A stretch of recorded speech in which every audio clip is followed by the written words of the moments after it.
par Dieu et pas une année de la célébration.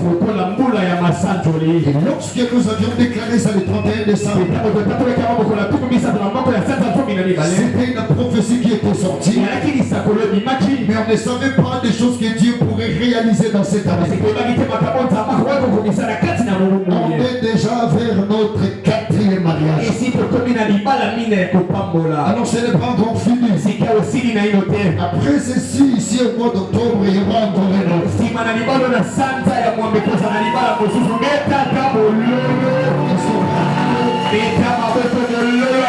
Ça démontre qu'il y a un peuple qui avait cherché l'Éternel.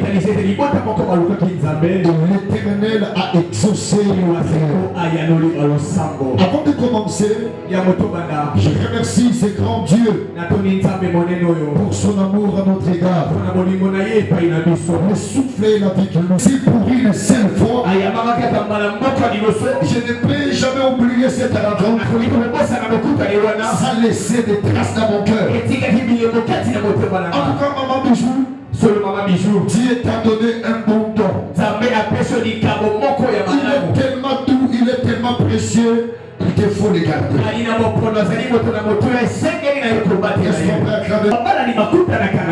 Les deux types de combat et les deux dimensions qui rencontrent les mariés.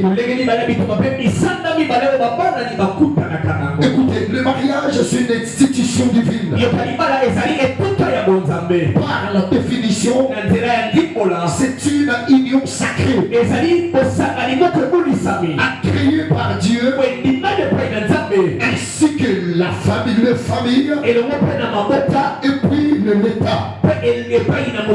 C'est d'abord consacré par Dieu. Et quand on parle de la consécration dans les mariages, ce n'est pas une chose. Mais le mariage c'est toute une vie.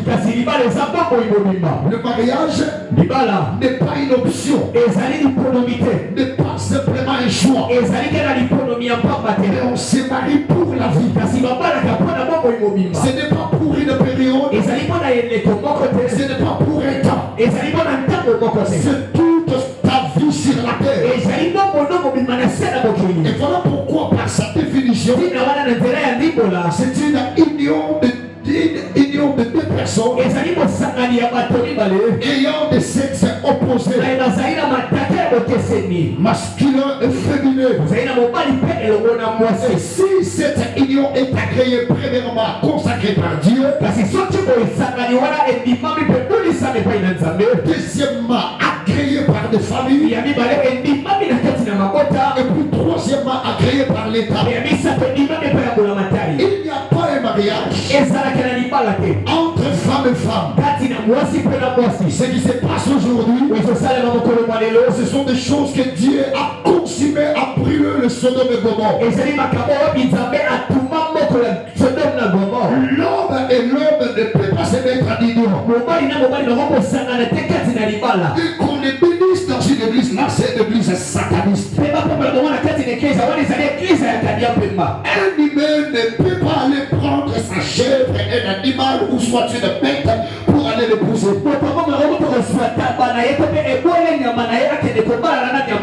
Partout où on accepte et on bénit ces gens d'union, ne sont pas des humains qui font ça. Ce sont des enfants du diable qui font ces choses. C'est là le mariage.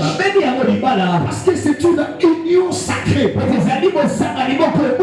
Bénie par Dieu et créée par les deux familles. La famille de la femme qui a eu à recevoir le dot.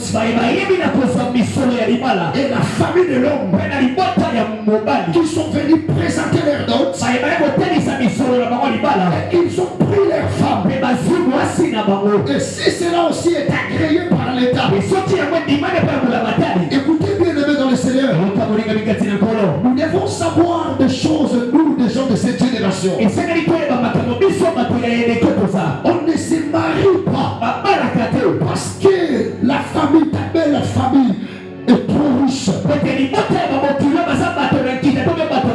On ne se marie pas par l'intérêt comme disent l'église aujourd'hui. Je vois même la plupart des hommes de Dieu qui prêchent, on se marie avec l'intérêt. Si cela est le cas, comment est-ce que nos pères, nos aînés ont commencé leur vie avec nos mamans? On ne se marie pas pour un intérêt quelconque. On se marie pour la vie. Parce que j'ai la vision de la personne que je dois épouser. Si on se marie pour un intérêt quelconque, mon beau-père c'est un député, il est un sénateur. N'oublie pas que son mandat doit finir. Si tu étais allé épouser sa fille à cause de son mandat de la députation, son mandat doit finir. N'oublie pas tes charismes là-bas. Je suis. Tu sais. Là-bas, ça n'existe pas. Est-ce que quelqu'un me comprend?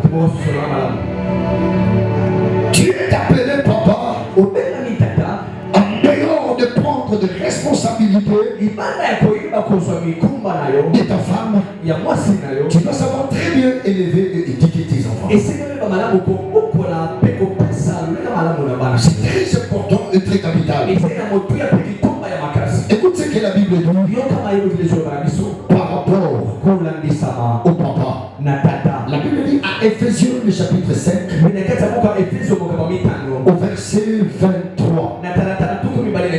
Femmes, soyez soumises à vos maris selon le Seigneur. Mais pour l'homme, la Bible dit mari, aimez vos femmes.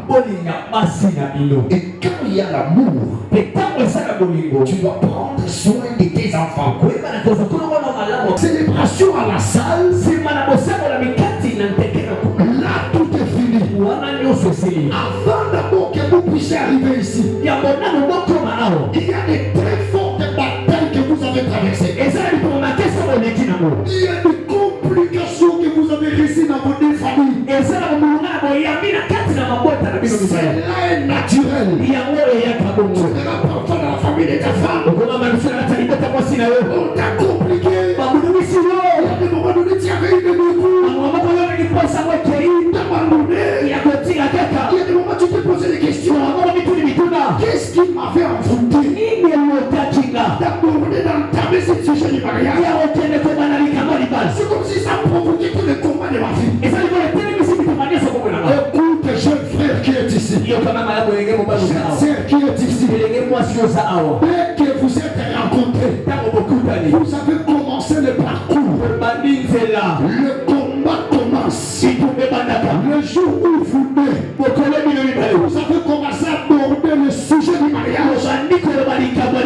C'est à ce moment que vous allez réveiller les esprits. Lorsqu'il n'y avait pas des incompréhensions, commencent à venir. Vous allez commencer à vous poser des questions. Comment en avant on n'était pas comme ça? Dès que nous avions commencé à jeter des objets, il y a toujours les incompréhensions. Parce que le mariage a été toujours l'objet d'un combat. Le diable n'aime pas les mariages. Jeune frère qui veut entrer dedans, papa, maman qui sont déjà dedans, le premier combat que Dieu a réussi à l'homme qui l'a créé, c'est lorsque Dieu les avait réunis au mariage. Le diable n'a pas été content. Le serpent est venu entrer pour séparer ces deux conjoints avec leur créateur. Voilà pourquoi nos parents qui sont ici, vous devez savoir une chose. Lorsque vos enfants arrivent auprès de leur mariage, il faut très bien gérer leurs émotions. Il y a certaines parents qui combattent des familles